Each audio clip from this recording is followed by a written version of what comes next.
Volvemos hoy, amigo oyente, al capítulo 3 de la primera epístola del apóstol Juan. Vamos a comenzar nuestro estudio hoy con el versículo 8, aunque en nuestro programa anterior habíamos llegado ya hasta el versículo 9, pero creemos que sería mejor regresar al versículo 8 y leerlo una vez más.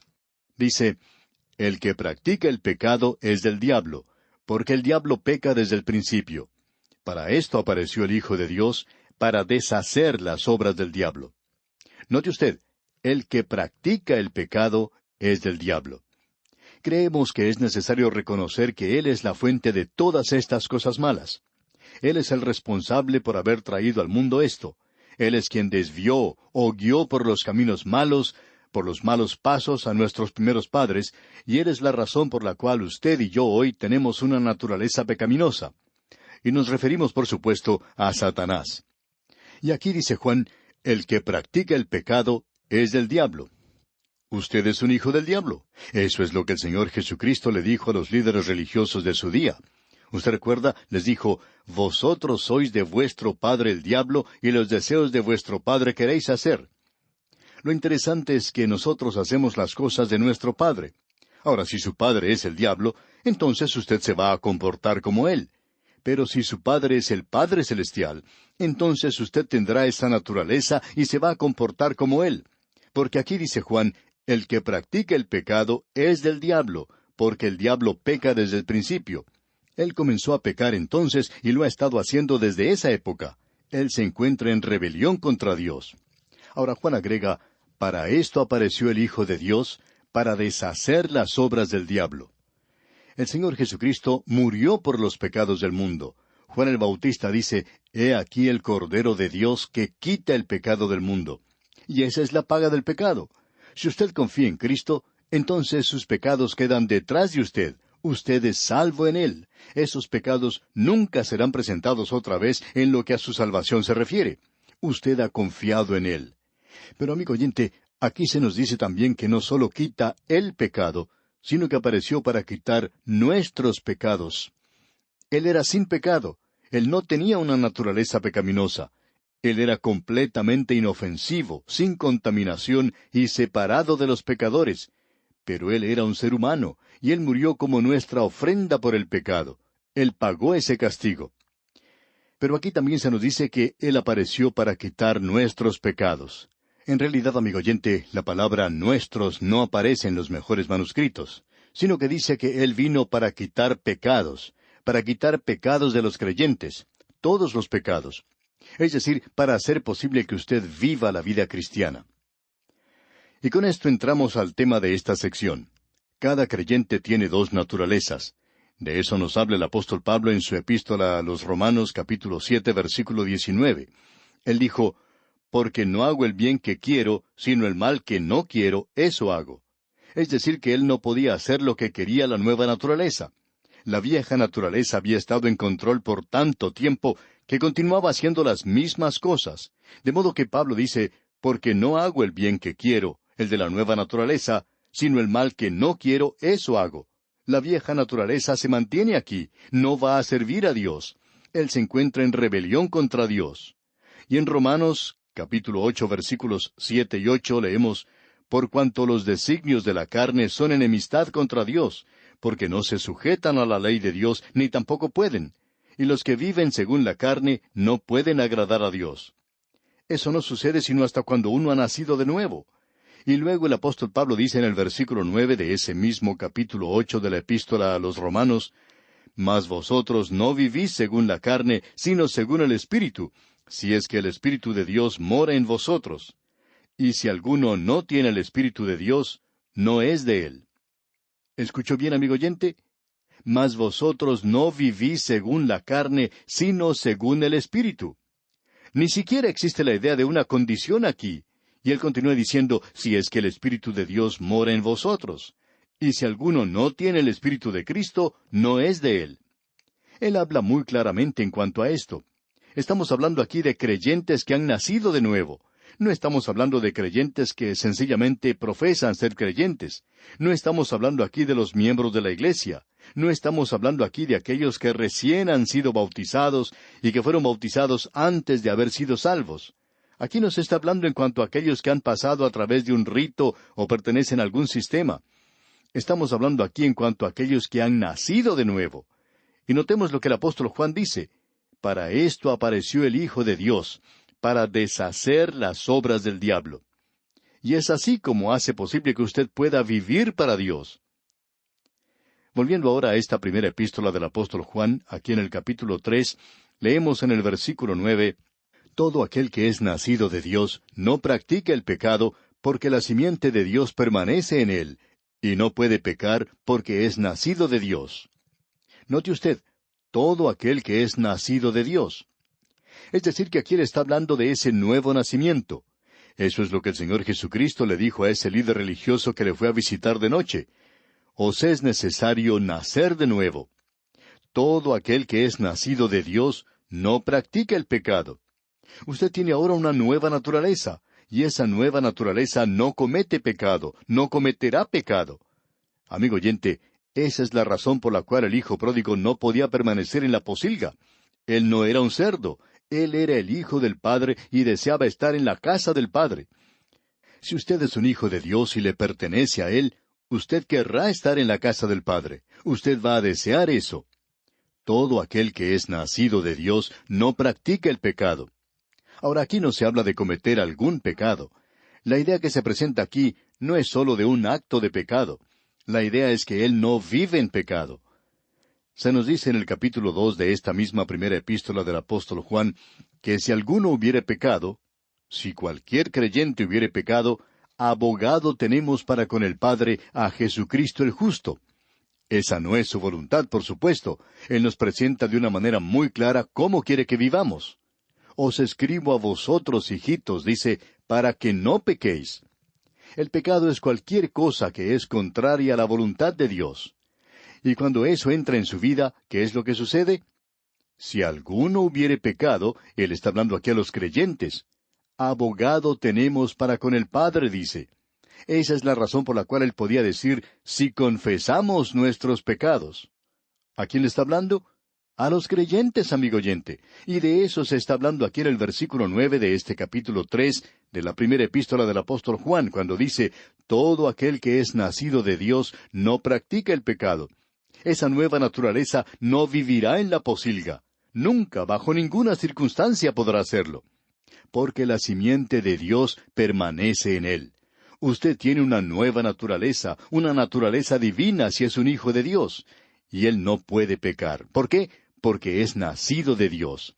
Estamos hablando aquí de algo que es real y verdadero. Estamos hablando de algo que es genuino. No nos referimos a una pequeña profesión de fe que usted haya hecho cuando usted pasó adelante y derramó algunas lágrimas. Sino que la pregunta es, amigo oyente, ¿ha sido usted nacido de Dios? Nuevamente queremos decir que creemos en la seguridad del creyente, pero creemos también en la inseguridad de aquellos que se hacen pasar por creyentes. Es bueno que hagamos un inventario y que miremos y observemos atentamente nuestras vidas y a nosotros mismos. Debemos examinarnos a nosotros mismos para ver si estamos en la fe o no lo estamos. ¿Es usted verdaderamente un hijo de Dios? ¿Desea usted ansiosamente las cosas de Dios? Eso es lo importante, amigo oyente. Hemos oído el caso de un joven homosexual que decía ser hijo de Dios. Ahora hay personas que dicen que un homosexual no puede ser hijo de Dios. Pero nosotros decimos que en este caso sí lo puede ser. Pero si esa persona es hijo de Dios, entonces tendrá que abandonar ese pecado. En realidad debemos decir esto, que el hijo pródigo no debería estar en la pocilga y que él no va a vivir allí continuamente. Él tiene que salir de ese lugar. Y él dijo, me levantaré e iré a mi padre. Y su padre no estaba muy cerca de esa pocilga. Él estaba tan lejos como era posible estar. Pero el hijo se levantó y fue a su padre. Y eso es importante. Todo aquel que es nacido de Dios no practica el pecado. Esa persona no continúa en el pecado. Usted ha recibido una nueva naturaleza, aunque no pierde la naturaleza vieja. Y ese es el problema. No nos sorprende entonces que el apóstol Pablo haya escrito, ¿quién me librará de este cuerpo de muerte? Solo el Espíritu de Dios puede librarle, amigo oyente, si usted reconoce que está desamparado y sin esperanza. Eso lo decimos hoy a aquel que está dominado por algún pecado que le controla y está arruinando su vida. Eso está destruyendo su gozo. Se siente miserable. Amigo oyente, Él puede y quiere librarle si usted quiere ser librado, si usted quiere librarse de aquello que le está dominando, si usted quiere en realidad tener gozo en su vida, si usted en realidad quiere servirle, si usted ha tomado las cosas en serio con Él tomará las cosas en serio con usted. Porque la simiente de Dios permanece en él y no puede pecar, porque es nacido de Dios.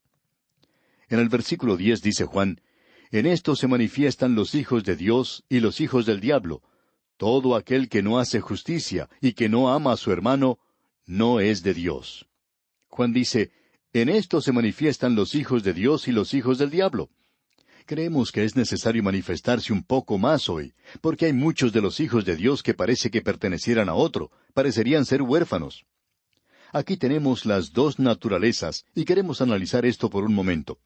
Vamos a utilizar una ilustración, algo muy casero por cierto, pero esperamos que nos ayude a ilustrar aquello que estamos tratando de decir. De seguro que usted ha visto alguna vez árboles frutales. Hay mucha variedad de ellos, y podríamos mencionar las naranjas, mandarinas, limones y también los aguacates. Ahora, el aguacate puede ser una planta que ha sido injertada de escudete, es decir, que debajo del capullo era una planta silvestre. Y cuando uno tiene una planta como esta, tiene que tener mucho cuidado para conseguir que dé el fruto que uno quiere. Uno puede ver dónde se encuentra el brote, ya que allí es donde ha sido injertado. Debajo de ese brote, de vez en cuando, sale una rama de esa vieja naturaleza, de esa rama silvestre, y uno debe cortarla. Si uno deja pasar algún tiempo, bueno, esa rama crecerá y dará un fruto que no es muy apetecible, por cierto. No es bueno para comer. Pero arriba de esa parte, todo es bueno y apetecible. Entonces es necesario mantener esas ramas limpias y evitar que brote algo debajo del injerto. Si uno mantiene eso bien controlado, entonces no dará fruto allí debajo, sino que lo dará arriba, donde tiene una nueva naturaleza. Así es que esa planta puede dar cualquier clase de fruto. Todo depende de la persona que la está cuidando. Pues bien, amigo oyente, debemos decir que nosotros somos como esa planta. Tenemos dos naturalezas.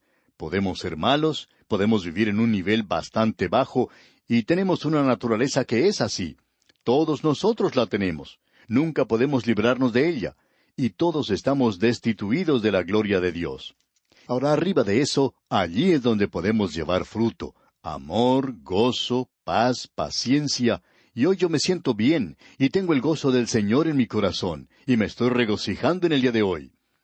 Mañana quizá me encuentre desanimado, con la cara larga, y no tendría que estar así, pero es algo que nos sucede. Y cuando hacemos eso, entonces estamos viviendo en la vieja naturaleza. Ahora el apóstol Pablo en su epístola a los Gálatas le dice a los creyentes que deben andar en el Espíritu. Uno no lo puede hacer por sí mismo. Él descubrió en su carta a los Romanos capítulo 2 que hay dos cosas, que no hay nada bueno en la vieja naturaleza, y el segundo descubrimiento es que no hay ningún poder en la nueva naturaleza. Es necesario tener ayuda. Usted no puede vivir la vida cristiana por sí mismo, amigo oyente. Usted tiene que tener ayuda. Y es sólo el Espíritu de Dios el que obra en usted que puede hacer eso. Por tanto, nosotros queremos que usted produzca fruto. Esa es la razón por la cual el Señor Jesucristo dijo, Yo soy la vid, vosotros los pámpanos. Ahora Él dice, Yo los voy a podar, y cuando ese árbol es podado, entonces dará mejor fruto. Él hace eso para obtener un mejor fruto. Pero a veces, también esa vieja naturaleza debajo puede dar fruto. Y eso se llama las obras de la carne. Y no es algo muy atractivo, nada de lo cual podamos jactarnos. Y luego Juan dice aquí en este versículo 10 del capítulo 3 de su primera epístola, En esto se manifiestan los hijos de Dios y los hijos del diablo. Todo aquel que no hace justicia y que no ama a su hermano, no es de Dios. Escuche bien, en esto se manifiestan los hijos de Dios y los hijos del diablo. O sea que uno los puede identificar por el fruto. Por sus frutos los conoceréis, dijo el Señor Jesucristo. El autor de estos estudios bíblicos, el Dr. J. Vernon McGee, acostumbraba decir, Yo no soy uno que juzga, sino que soy un inspector de fruta. Y deberíamos poder apreciar un poco de fruto en los creyentes, amigo oyente. Todo aquel que no hace justicia, dice aquí Juan, y que no ama a su hermano, no es de Dios. No interesa quién sea esa persona o cuál sea su profesión. No importa si es hombre o mujer. Si ellos no están tratando de vivir para Dios, entonces no son hijos de Dios. Si usted no tiene ningún deseo de vivir para Dios, yo no sé quién sea usted, quizá hasta sea un diácono en la iglesia. Quizá puede estar muy ocupado en la obra. Pero lo importante de eso es esto, amigo oyente. Esta es la identificación. Aquel que no hace justicia no es de Dios. No somos nosotros quienes repetimos esto, sino que Juan lo dice por medio del Espíritu de Dios. Ahora, la segunda señal de identificación es esta: el que no ama a su hermano. Esa es la segunda señal. ¿Ama usted a los demás creyentes? Amigo oyente, si usted es un hijo de Dios, entonces va a amar a los demás creyentes. De paso, digamos que la palabra amor ocurre una y otra vez, y que debemos tomar esto como corresponde aquí al mismo principio. Aquí vemos 3 palabras griegas que se traducen por la palabra amor. Una de ellas es eros, y nunca se utiliza en la Biblia. Eso tiene que ver con el amor erótico, con el sexo. Y los griegos hablaban mucho en cuanto a esto, y tenían hasta una diosa llamada Eros y Afrodita. Amigo oyente, esto no es utilizado en la Biblia. También tenemos phileo, que significa amistad. Esto significa amor por los hermanos. Es un tipo de amor fraternal. La otra palabra, la palabra que es mucho más superior, es ágape. Ese es el amor de Dios. Porque de tal manera amó Dios al mundo. Allí se utiliza esta palabra ágape. Y aquí se nos dice que debemos amar a nuestros hermanos. En el presente oímos hablar tanto en cuanto al amor. Se lo asocia mucho con el sexo en muchos lugares. Pero en la Biblia no tiene de ninguna manera esa relación. Y Juan dice aquí, y que no ama a su hermano. Eso indica el tener una preocupación por su hermano, un interés por el hermano. Eso quiere decir que uno va a tratar de ayudar al hermano. No quiere decir que uno gusta de su forma de actuar o de su conversación, que las cosas que le interesan a él pueden o no pueden interesarle a usted. Eso no quiere decir que uno tenga que acercarse a él y echarle el brazo por encima, sino que indica que uno tiene que tener cierto cuidado y preocupación e interés por él. Luego en el versículo 11 dice, porque este es el mensaje que habéis oído desde el principio, que nos amemos unos a otros. Juan tiene mucho que decir en cuanto al principio. Él está hablando aquí en esta epístola en cuanto al principio que comienza con la encarnación de Cristo. El Señor Jesucristo es quien enseñó eso. Él dijo, en esto conocerán todos que sois mis discípulos, si tuviereis amor los unos con los otros. Esa sería la señal. Y Juan está reafirmando esto aquí. No es algo nuevo lo que él está diciendo. Este es el mensaje que habéis oído desde el principio. El Señor Jesucristo mismo enseñó eso. Y todos los apóstoles también lo enseñaron. Desde el principio, que nos amemos unos a otros. Este es el amor de los creyentes. Esto es algo que falta lamentablemente en muchos lugares. Luego en el versículo 12 de este capítulo 3 de la primera epístola del apóstol Juan, leemos, no como Caín, que era del maligno y mató a su hermano. ¿Y por qué causa le mató? Porque sus obras eran malas y las de su hermano justas. No como Caín, que era del maligno y mató a su hermano. Caín y Abel eran hermanos, hermanos de sangre. Ellos eran muy parecidos en muchas maneras. Sin embargo, Caín asesinó a su hermano. ¿Por qué? ¿Por qué le mató? Porque sus obras eran malas y las de su hermano justas. ¿Cuál era su problema? Celos. Ese era su problema. Ese era el gran pecado. Y ese, amigo oyente, es uno de los grandes pecados del presente. Hemos llegado al final de este programa, amigo oyente, pero aquí hay mucho que decir y por tanto vamos a desarrollar esto, Dios mediante, en la próxima oportunidad. Pero permítanos decir lo siguiente, que los celos en el día de hoy están perjudicando la causa de Cristo mucho más que cualquier otra cosa. Y este es un viejo pecado secreto que ocultan muchos creyentes. ¿Cuántas almas están celosas unas de las otras? ¿Cuántos predicadores están celosos de otro predicador? Mucha de la murmuración que existe en una iglesia tiene raíz en una cosa, los celos. Y eso es realmente algo malo, el ser celoso. Esa es la razón por la cual Caín mató a Abel. Dios había aceptado las obras de su hermano, y por eso Caín lo mató. Juan va a desarrollar ahora esta relación de los creyentes que será una verdadera prueba de nuestra fe cristiana. Veremos esto, Dios mediante, en nuestro próximo programa. Que el Señor haga una obra grande en su vida es nuestra más ferviente oración.